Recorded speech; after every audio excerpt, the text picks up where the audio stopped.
শূন্যে ছুঁড়ে পাখার হাওয়া এটাকে জানলার বাইরে বার করে দিল।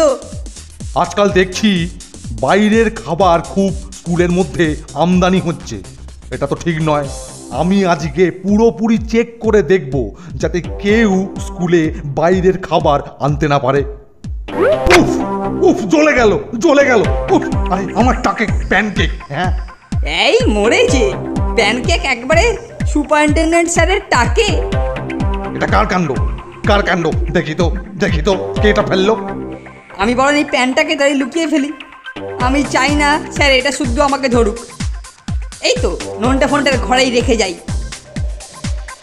কেলটোটার চোখ এড়িয়ে একটা ক্ষীরপুলি লুকিয়ে রেখেছিলাম।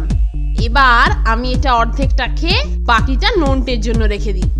আমার টাকে প্যানকেক, কার কাছে ফ্রাইং প্যান দেখতে হবে, দেখি তো। ওহ, এখানটা একটু বসি বাবা। এইখানে কারোর কাছে ফ্রাইং প্যান আছে, কিন্তু কে সে? গেছি রে, পুড়ে গেল। হ্যাঁ ফোনটে, তাহলে এটা তোর কীর্তি? হ্যাঁ, এই